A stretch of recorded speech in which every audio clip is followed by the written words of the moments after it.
अरे राजा जी खजनवा देदा, रानी जी गहनवा देदा। राजा जी खजनवा देदा, रानी जी गहनवा देदा। राजा जी खजनवा देदा, रानी जी गहनवा देदा। बाजी ना मचीराई से, बाजी ना मचीराई से, हीरा रतनवा देदा। राजा जी खजनवा देदा, रानी जी गहनवा देदा। राजा जी खजनवा देदा, रानी जी गहनवा देदा।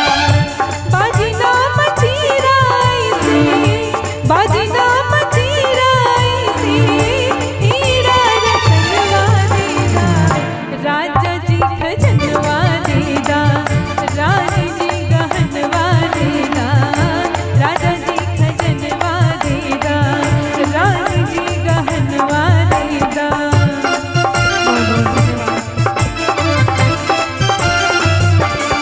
बोलिए प्रभु रामलला की।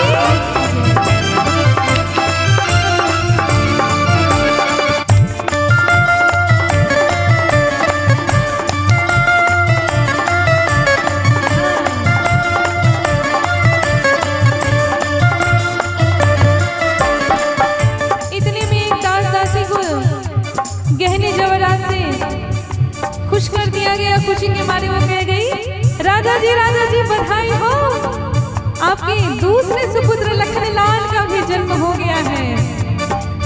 अब देखिए राजा जी की उत्सुकता बढ़ी हुई है, क्योंकि उनको मालूम है कि उनको 4 सुपुत्र की प्राप्ति होगी।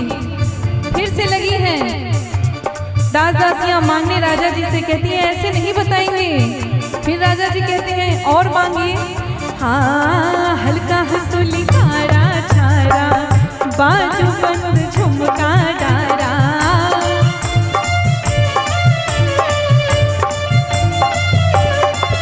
हाँ, हल्का हंसुली कारा छारा, बाजू बंद झुमका डारा।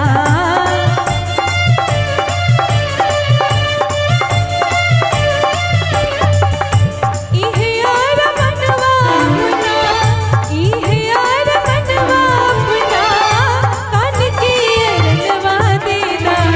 राजा जी खजनवा देदा, रानी जी गहनवा देदा। रानी जी गहनवा देदा।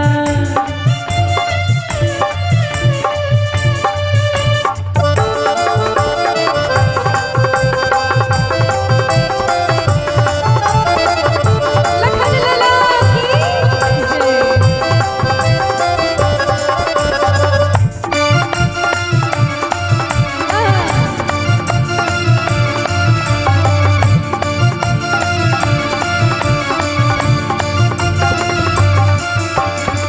अब देखिए राजा जी से हल्का हसूली काड़ा छाड़ा जैसे भारी भारी जेवर मांगने के बाद अब लगी है रानी जी को पोटने। दास दासियां अभी खुश नहीं है।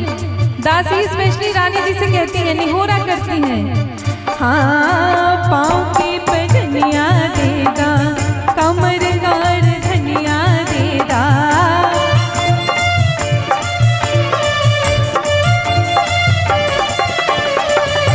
पाँव की पजनिया देदा, कमर गार धनिया देदा।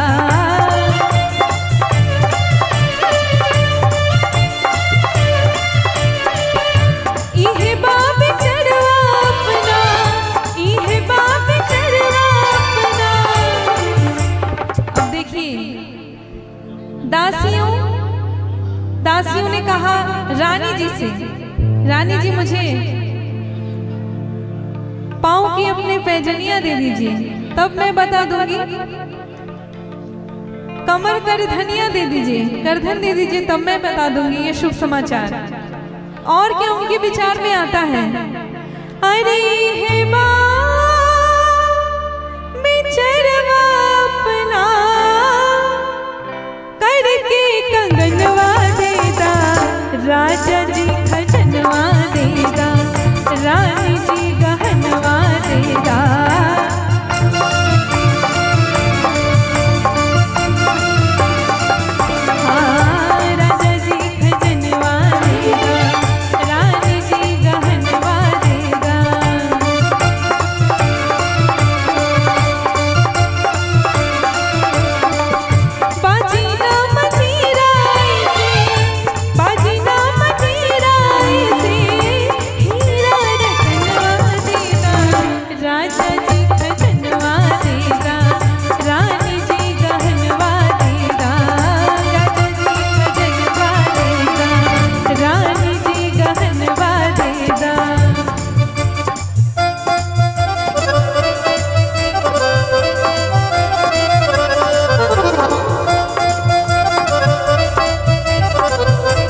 खड़ी थी, ये सब समाचार वो सुन रही थी। किस प्रकार से मांगा जा रहा है राजा जी को प्रसन्न करने के लिए, समाचार सुनाने के लिए पहले दास दासियों को प्रसन्न करना होगा। लेकिन एक दासी कोने में खड़ी थी। राजा जी ने पूछा, क्या होता है कि कुछ भी ना चाहिए? दासी ने बोला, ना राजा जी, मुझे कुछ भी नहीं चाहिए। दासी बहुत ही चतुर चालाक थी।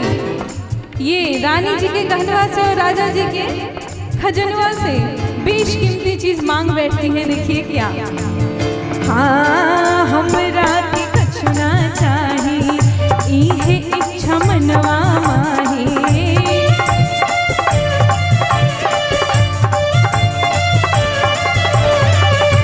हमरा के कछु ना चाही, इहे इच्छा मनवा माही।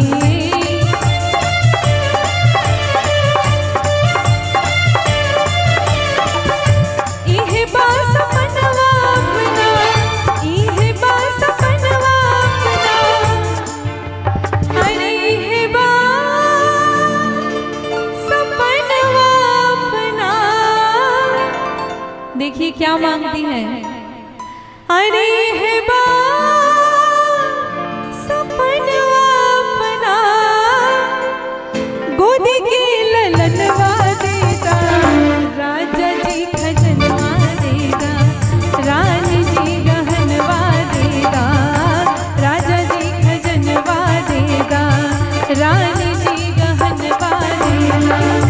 बाजी नाम तेरा ऐसे, बाजी नाम तेरा ऐसे, हीरा रतनवा देगा, राजा जी खजनवा देगा, रानी जी गहनवा देगा।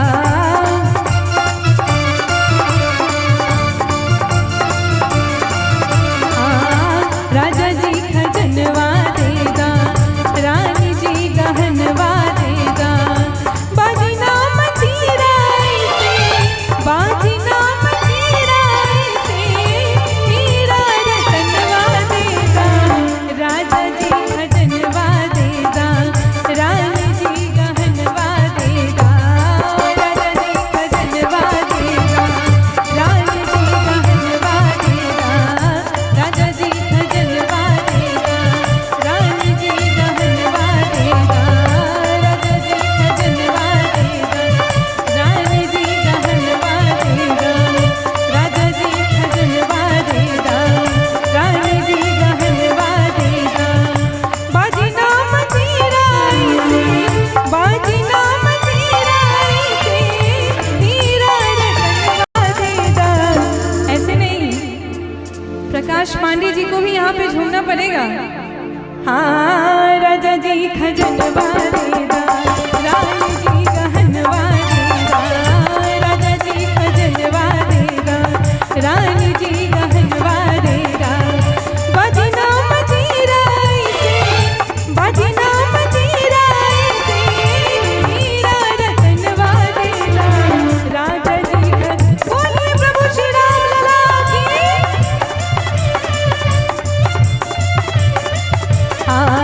राजा जी खजनवा देगा, रानी जी गहनवा देगा, राजा जी खजनवा देगा, रानी जी गहनवा देगा, राजा जी खजनवा देगा, रानी जी गहनवा देगा। बोलिए प्रभु श्री राम लला की।